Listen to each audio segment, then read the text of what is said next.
بسم الله الرحمن الرحيم. عن أبي هريرة رضي الله تعالى عنه قال قال رسول الله صلى الله تعالى عليه وسلم: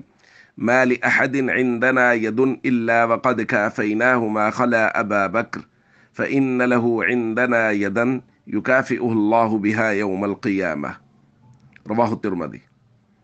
نبی کریم صلی اللہ علیہ وسلم نے ارشاد فرمایا، کسی کا بھی ہم پر کوئی احسان نہیں تھا مگر یہ کہ ہم نے اس کا پورا پورا بدلہ عطا کر دیا ہے، سوائے ابو بکر کے کہ اس کے اس قدر احسانات ہیں کہ اللہ ہی قیامت کے دن اس کا پورا پورا بدلہ عطا فرمائے گا۔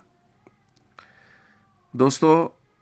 بات ہو رہی ہے سیدنا صدیق اکبر رضی اللہ تعالیٰ عنہ کے فضائل کی، اور نبی کریم صلی اللہ علیہ وسلم فرما رہے ہیں کہ ابو بکر نے اس قدر خدمت کی ہے، اس کی اس قدر خدمات ہیں کہ ان خدمات کا صلہ اور بدلہ اللہ ہی قیامت کے دن عطا فرمائیں گے،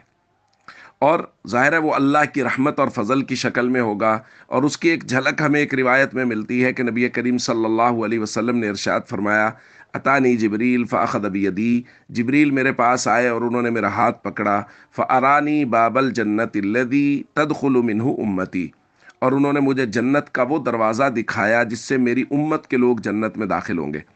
ظاہر ہے یہ بات صحابہ کے سامنے ہو رہی تھی، تو سیدنا صدیق اکبر رضی اللہ تعالیٰ عنہ نے عرض کی: یا رسول اللہ، وددت انی کنت معک حتی انظر الی، میرا یہ دل چاہ رہا ہے کہ میں بھی آپ کے ساتھ ہوتا، میں بھی جنت کا وہ دروازہ دیکھ لیتا۔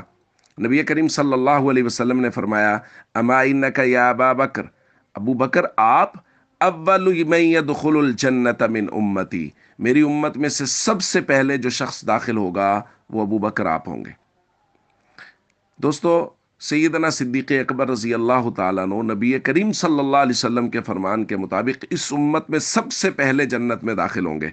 اور ان کے احسانات اور ان کی خدمات دین اسلام کے لیے اتنی ہے۔ بھائی ایک بات سمجھیں، نبی کریم صلی اللہ علیہ وسلم پر کسی کا کیا احسان ہو سکتا ہے؟ یہ تو ہم امتیوں پر احسان ہیں سیدنا صدیق اکبر رضی اللہ تعالیٰ عنہ کے، کہ انہوں نے ہمارے آقا حضرت محمد کریم صلی اللہ علیہ وسلم کی خدمت کی ہے، حضور کے ساتھ رہے ہیں، جانی اور مالی قربانیاں دی ہیں۔ لہذا ہم سب کو چاہیے سیدنا صدیق اکبر رضی اللہ تعالیٰ عنہ سے دل و جان کے ساتھ محبت کریں، اور ہمیشہ اپنی اولادوں کے سامنے ان کے تذکرے کرتے رہیں کہ ہماری اولادوں کے لیے آئیڈیل شخصیات خلفائے راشدین اور خاص طور پہ سیدنا صدیق اکبر، ان کی صداقت، ان کی امانت اور دیانت ہونی چاہیے۔